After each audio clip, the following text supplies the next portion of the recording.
हिमालय की तलहटी में, जहां हवा देवदार के पत्तों से गुजरकर संगीत बन जाती थी, वहां एक विशाल बरगद का पेड़ था। उसकी जटाएं जमीन को छूती थीं, जैसे किसी बुजुर्ग की उंगलियां आशीर्वाद देती हों। उसी पेड़ की छांव में रहते थे महर्षि विद्यासागर। ना कोई महल, ना सोने का सिंहासन, बस एक घास की चटाई, पास में बहती नदी की आवाज, और सामने बैठे थे उनके शिष्य, नन्हे, जिज्ञासु, निर्मल मन वाले बच्चे। एक दिन की बात है। उस दिन भोर का सूरज अभी उगा ही था, एवं ओस की बूंदें पत्तों पर मोतियों की तरह चमक रही थी। हवन कुंड की धीमी आंच से उठता धुआं आकाश में घुल रहा था।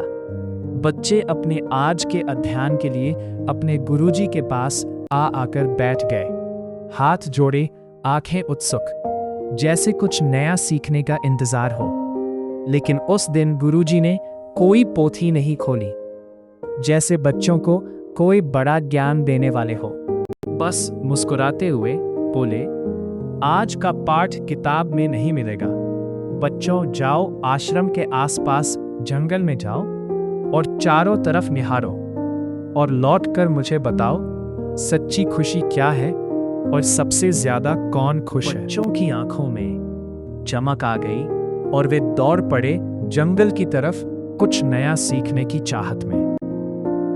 छोटा अर्जुन घास में बैठे एक हिरण के पास रुक गया। हिरण निडर होकर पानी पी रहा था, कान खड़े, पूंछ हिलती।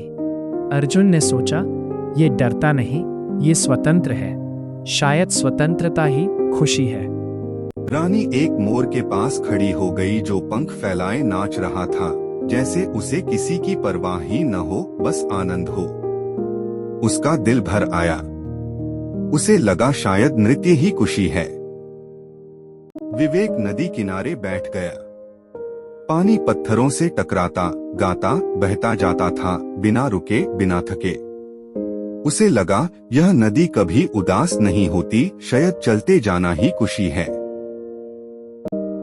छोटी रिया एक फूल के पास चुपचाप बैठ गई। एक तितली आई, उस पर बैठी, फिर उड़ गई और कुछ ही क्षणों बाद वापस लौट आई। रिया मुस्कुरा उठी। उसे लगा शायद इन छोटे छोटे पलों में ही असली खुशी छिपी है। और भी कई बच्चे खुशी की तलाश अलग अलग जगह करते रहे, जैसे किसी ने छोटी हरी घास में खुशी देखी जो हवा के झोंकों के साथ बही जा रही थी। किसी ने पेड़ पौधों में खुशी देखी जो मौन रहकर अपने मीठे फल फूल हम सभी को बांट रहे हैं। फिर जब सभी बच्चे वापस आए तो हर बच्चे का जवाब अलग था, और सभी अपने अपने अनुभव को ही ठीक बताने पर जोर दे रहे थे। किसी ने कहा हिरण सबसे खुश है। नहीं मोर, नदी सबसे आजाद है, वही खुश है। तितली सबसे खुश है। नहीं छोटी घास सबसे खुश है। नहीं पेड़ पौधे सबसे खुश है।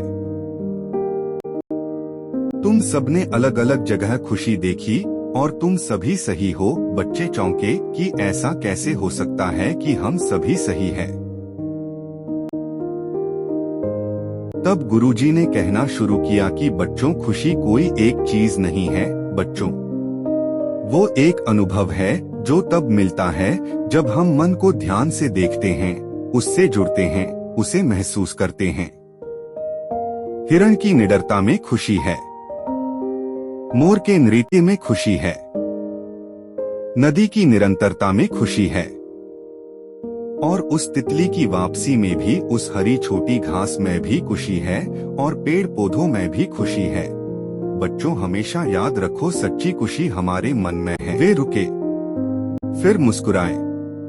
सच्ची खुशी बाहर खोजनी नहीं पड़ती, वो तब प्रकट होती है जब हम अपना मन शांत करके अपने मन की प्रकृति की भाषा सुनते हैं। उस दिन किसी ने कुछ नहीं लिखा, पर हर बच्चे के भीतर कुछ बदल गया था। शायद वो बीज पड़ गया था जो उम्र भर उनके साथ रहने वाला था।